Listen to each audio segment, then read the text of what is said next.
All right, so when you guys show up for work, first thing you have to do, at least 5 to 10 minutes early, is check out your gym. Make sure all your mats are set up and everything is safe. Look at the floor and the vault, bars and beam and your stretching area. Make sure the mats are where you want them.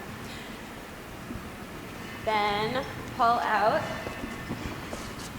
your roster. Have your roster ready to go before you let the kids in, so you know who should be in class and what their names are.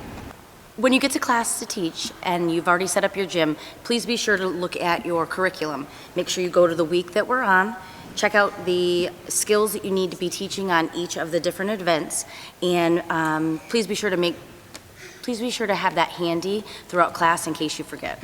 So when it's time for class to start and you're going to greet the kids at the door, you want to make sure that when you open the door, you say hi to every single person, you make eye contact with the parents. This is a great time to make class announcements as well as have 1 to 2 conversations with the parents. When you're opening the door, all the kids are going to come in, you're going to ask them to put all their stuff away and go right to the middle to start stretching.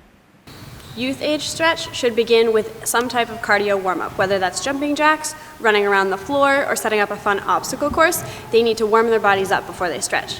Also, at this age and skill level, their bodies need a little bit more warm-up and stretch than a preschool class would. So you need to make sure that you're stretching their wrists, their ankles, their shoulders, their splits, and their bridges.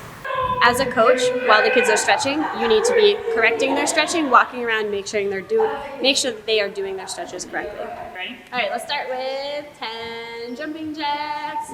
1, 2, 3, 4, 5, 6, 7, 8, 9, 10. Awesome. It might be a good idea to do a couple more than that when you're in a class, but for the sake of the video, we cut it to 10 for now.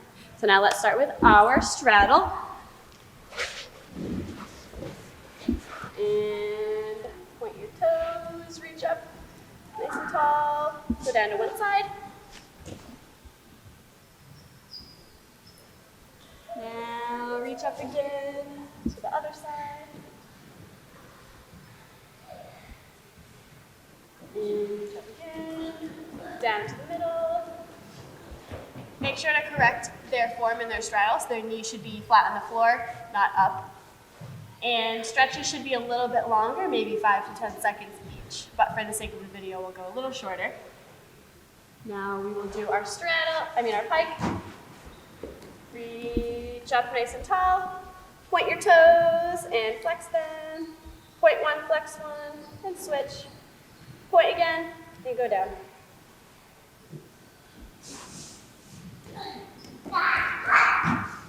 Now flex your feet, pull your heels up if you can. And let's go to our butterfly stretch. Still important to stretch their hips in here.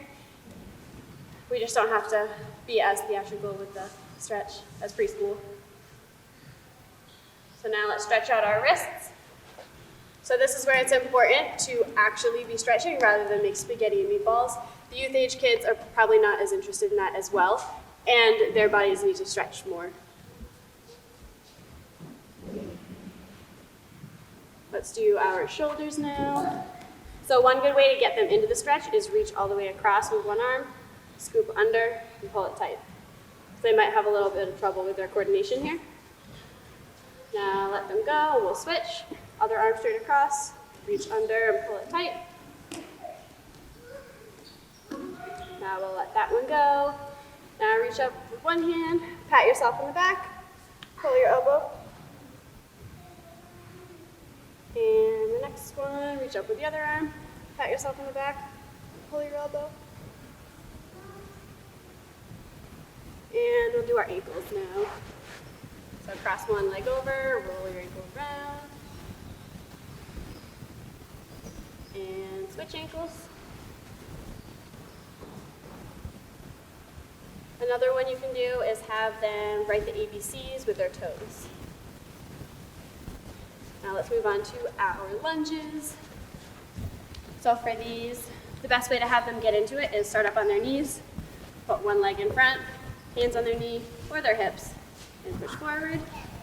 Then they will straighten their front leg, put one hand on each side of their foot, nose to their knee, and then finally slide into their split. Make sure You correct it so their hands are on each side of their leg and they're holding their split. If they can't go all the way down, have them hold themselves up a little bit, probably for about 10 seconds. Make sure you walk around and correct their form on this because it's very easy for them to get lazy. Come out. And then you do the same with the other side. For middle splits, the best way to do these is have them stand in a straddle, face the bars, or all one direction, hands on the floor, and slide down into your split, onto their elbows. Same with this one. The stretch should be about 10 seconds long. Walk around and correct their form. You can come out of that. The last stretch we'll do is our bridges. So for their bridges, have them start on their back with their feet planted, hands behind them, and have them bridge up. With this stretch, it's important not to have them stay in it too long, but also make sure they get the stretch that they need to.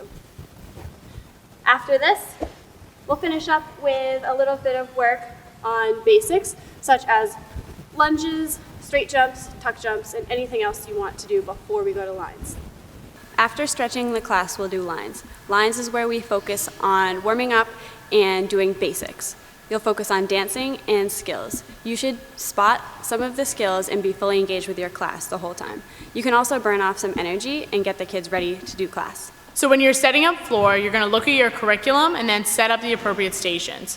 When you're setting up, you should have a mix of skills, drills, dancing, and conditioning in your setup. When working on the vault station, you want to set up a bunch of drills, work on conditioning, make sure they have form and control, and practice age-appropriate and level-appropriate skills.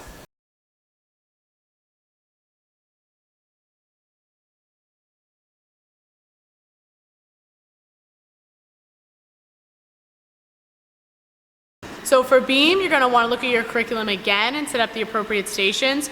Beam, it's easy to get boring, so make sure to keep it exciting and fun. With a limited number of beams as well, this is a good event where you can have the kids partner up. For bars, there should be as many stations as there are kids. The station should be productive and fun. You should pick the station that you want to spot on and position yourself so you can see the rest of the group as they're working. If you have a child on the high bar, there should always be a mat underneath them and you should always be standing there next to them. They should also only be swinging on the high bar if they know how to re-grip. When you are spotting new skills, if you're not completely comfortable, talk to your supervisor and learn how to do it better.